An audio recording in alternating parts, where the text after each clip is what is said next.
what we want you to embrace first is that your economics and how they flow to you are about the energy that you are flowing outward to others. In other words, it's what you're offering, what you're receiving and what you're offering are the same.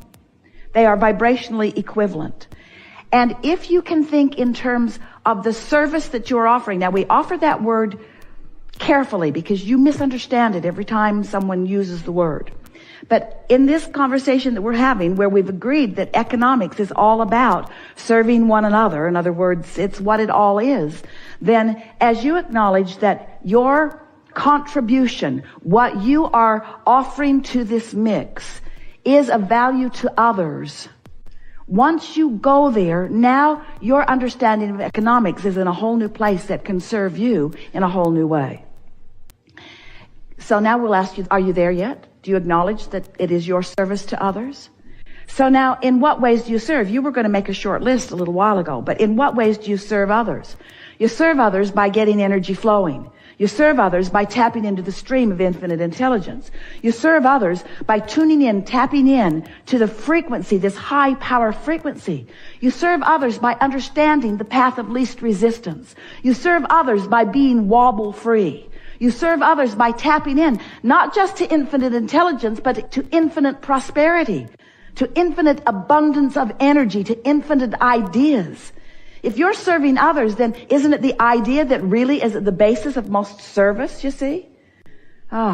When you loosen up these cobwebs and you start acknowledging that you could be in the right place at the right time, in more conversations, in more opportunities to uplift, if you would put your attention upon the energy that you're receiving, which then you will be flowing. But here's the most interesting thing about economics. We already said it to you, but we're going to say it to you again. You don't get it until you give it, because it is the asking for it that summons it. So when you get into an attitude of service, which is asking for it on the behalf of others, now you open a really big portal, a really big vortex of abundance, you see. And that's really the place that you want to start with all of this. In what ways can I be of value to others? Now let's start generally. Are you of more value to others when you are ornery or happy? Well, that's not a difficult thing to understand, and yet it's usually not a question that you ask in relationship to economics, is it? Because you're thinking in terms of your action, not in terms of your attitude. But your attitude, your mood, your vibration is everything in terms of what you receive and in terms of what you give, you see. So if you're thinking in terms of being the portal through which all of this flows, do you acknowledge that the world is out there asking?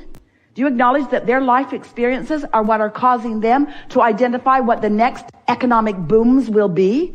Do you know that there are economic booms in the vortex right now that haven't even been discovered by those who will feel the inspiration to provide the response to the boom that is being asked for? So does it overwhelm you to think about being the creative genius that is inspired to that? We're not asking all of you to be the next Bill Gates, but why not? We're not asking you to be the next innovator of the next big invention, but why not? But what we are asking you to do is acknowledge that there is infinite energy flowing, and enough abundance will flow to serve you in the way that you are wanting to be served once you get into this flow of economics. It's all about energy, you see. As much money is coming to you, we're saying money, financial abundance is coming to you as you are asking for and allowing. But what's interesting, as in our earlier conversation, you're motivating yourself to the asking rather than inspiring yourself to the asking. So it's not a clear, open thing that's going on, because in the worrying about what you're going to do with it or where it's going to come from, you block the flow of it. So if you could just concentrate on the fact that the flow exists and on the fact that there is a path of least resistance that is available to you right here and now. If you could just acknowledge that you have the ability to get on this path and you have the ability to receive the flow, instead of worrying about where it's going to be, when it's going to be, who's going to bring it, where it's going to come from, how long it's going to last, how big it's going to be.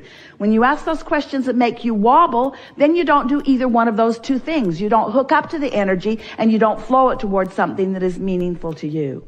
That was a big economic discussion, but how does it translate into something that you do something about?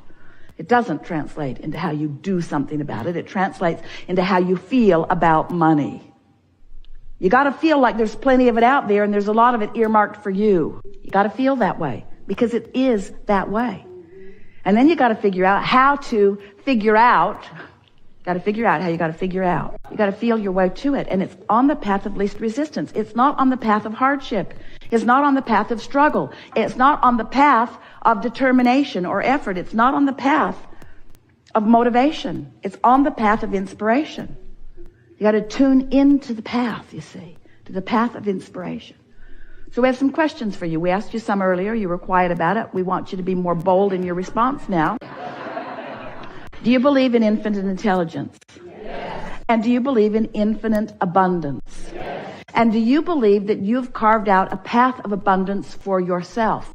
Yes. Do you understand that your vortex holds that path? Yes. Do you believe that the path will be inspired to you? Yes. Do you think you'll get there with worry? No. How are you going to get there? How are you going to find the trail? How are you going to find that path? You're going to worry your way to it. You're going to struggle your way to it. You're going to take courses on how to find, on what does the world want. Yeah, this graduating class needs to be really good at this because someone has prophesied that there's going to be a lot of that wanted later. Do you want to do that? No. Do you want to do that? No. Well, you better want to do that because that's where all the money's going to be later. So you better figure out how to get good at doing something that you don't want to do because that's where the economy is going.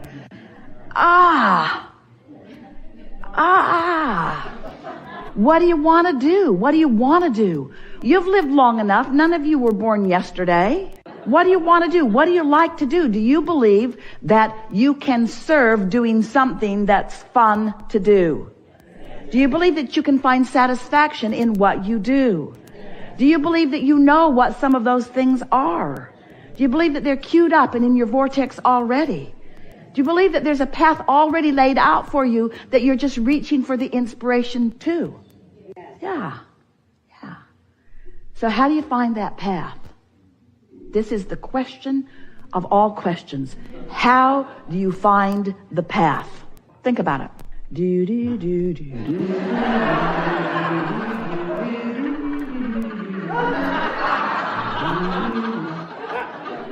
How do you find the path?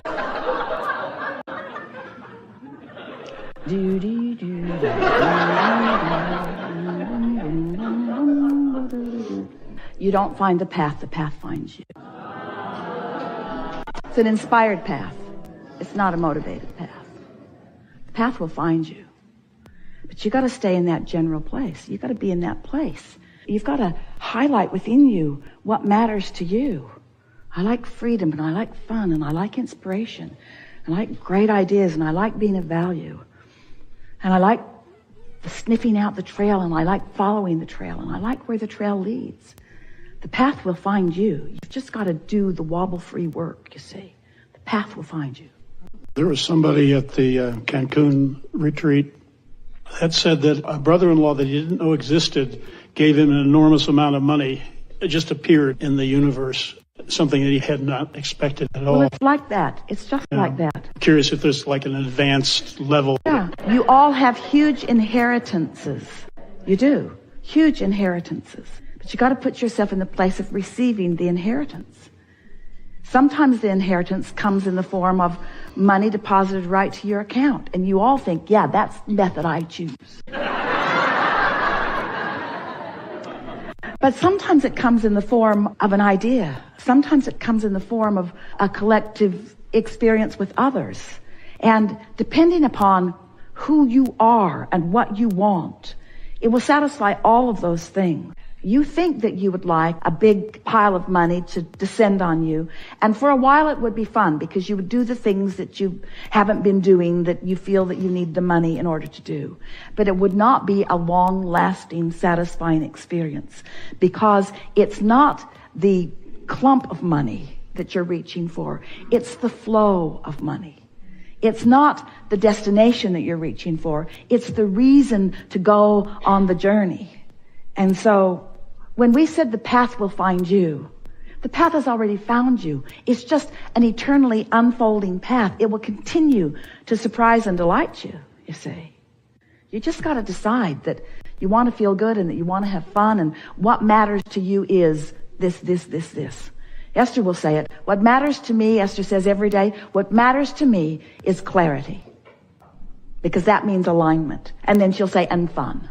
Because clarity is fun.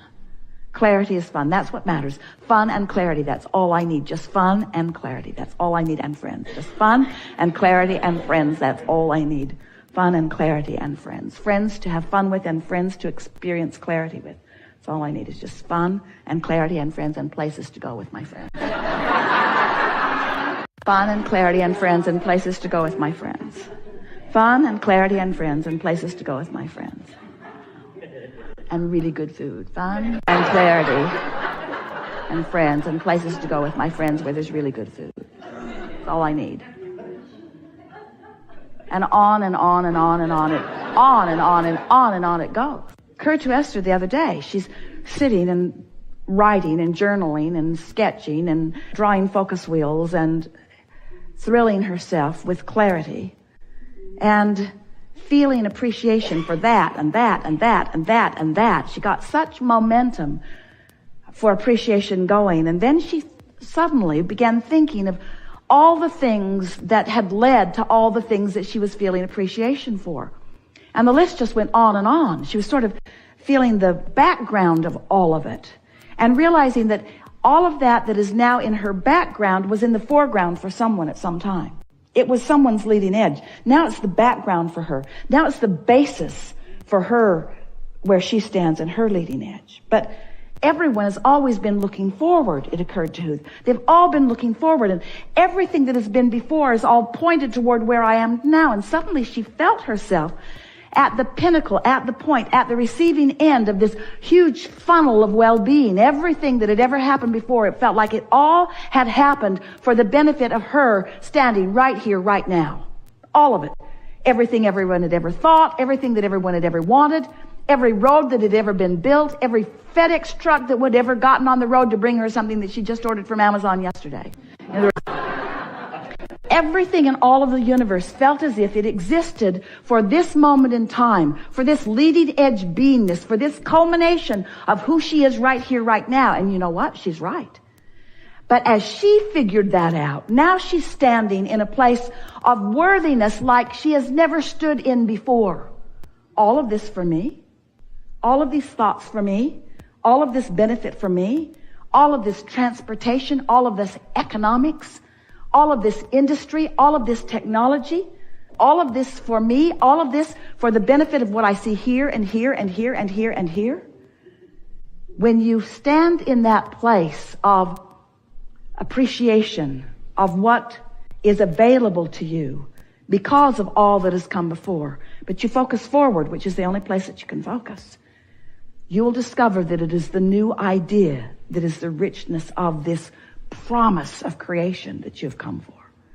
Not the accumulation of what others have accomplished, but the inspiration of the new idea. Because it's the hatching of what's new that we all live for, you see. We are eternal beings, and it's that new hatching. It's that new hatching that gives you the goosebumps. Always. The new hatching. So sometimes it feels to you like you are the receiver of that which is us. And we say those goosebumps are us. But it's your newfound receiving place of that vibration that makes you feel it the way you do. It's that breaking loose into the new place. Always a new place, always a new place, always a new place, always a new place. More to live, more to love, more to know, more to taste, more to feel, more to see, more to smell, more to hear, more to experience, more to live. That's the abundance that is yours. That's the inheritance that's there for you. And you stand at the point of it. You stand at the point of all of that, ready to receive it. And the question is, are you ready? Are you ready? Do you really love yourself? Have you practiced that? How mad have you been at others? That blocks what flows to you. How allowing are you of others? Because that opens what flows to you.